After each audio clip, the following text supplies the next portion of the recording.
سلام متتبعي قناة وصفة.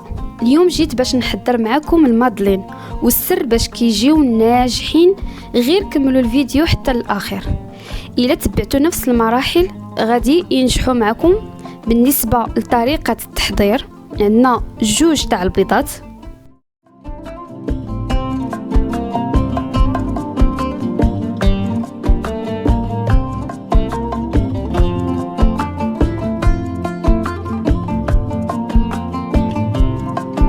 شوية تاع الملح،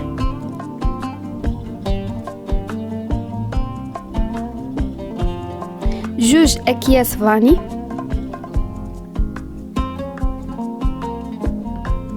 كأس إلا ربع تاع سنيدة.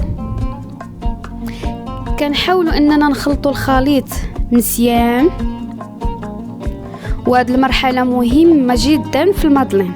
هذه المرحلة ديال أننا كنحاولوا نحركوه مزيان حتى كنحصلوا على اللون الأبيض.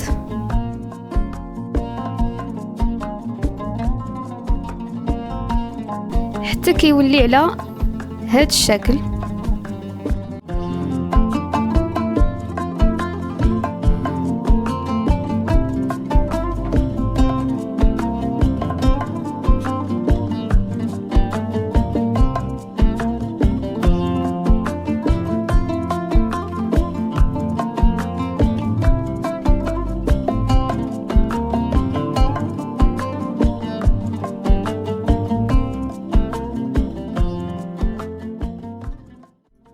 من بعد كنزيدو نصف كأس تاع الزيت.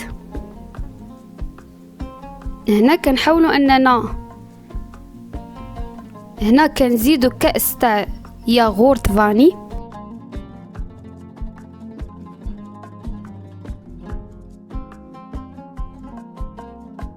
ونفس الكأس غادي نديرو فيه الحليب. نفس الكأس تاع ياغورت غادي نديرو فيه الحليب بهذا الشكل. وكنحاولوا اننا نخلطوا الخليط ديالنا مزيان. هنا كنضيفوا الدقيق الممتاز، تقريبا كأسين. من بعد ما ضفناهم كنحركوا الخليط مزيان.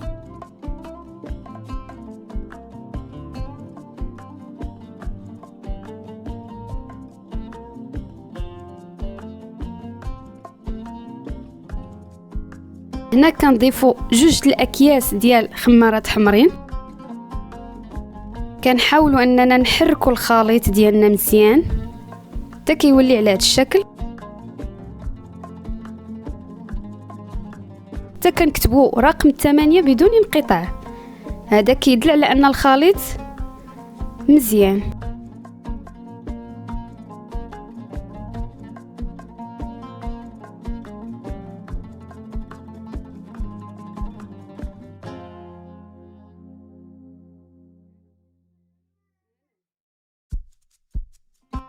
هنا قسمنا الخليط الى نصفين، وواحد زدنا فيه ساشيه تاع بودره الكاكاو.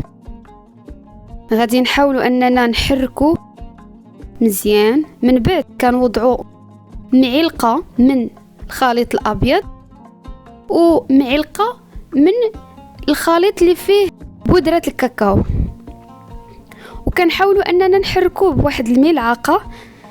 نحاولوا نحركوا الخليط في وسط المول باش يعطينا الشكل النهائي اللي بغينا.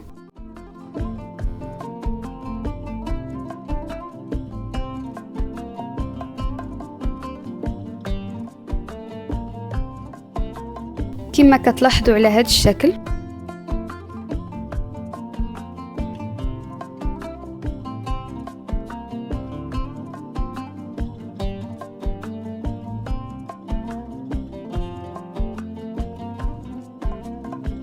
غنحاولوا اننا نوضعوا حبيبات تاع الشكلاط فوق المادلين ديالنا.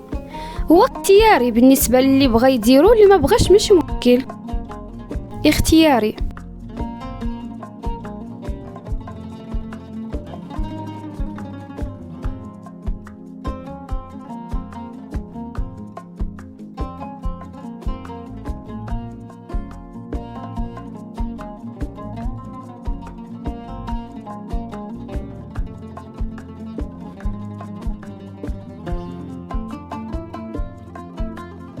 هذا هو الشكل من بعد ما خرجناه من الفرن.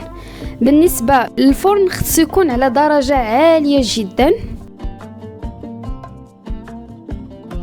وهذا سر من أسرار نجاح المادلين، هو أن قبل ما ندخلو المادلين للفران خص يكون الفرن ديالنا سخون، من بعد كنقصو عاد باش كندخلو المادلين ديالنا باش كيجينا على هذا الشكل، كيجي ناجح جدا وبالصحة والراحة. كنتمنى أن المادلين ينال إعجابكم وأنكم تتبعوا فقط المراحل، فراه غادي ينجح معكم. وشكرا بزاف على المتابعة، وكما العادة ما تنسوناش من الدعم والإعجاب والاشتراك في القناة. شكرا لكم على المتابعة.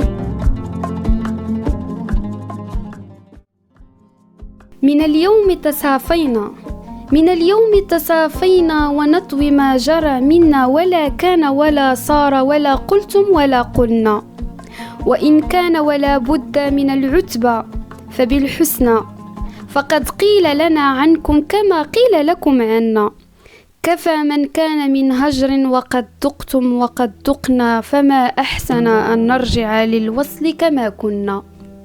شكرا لكم على المتابعة.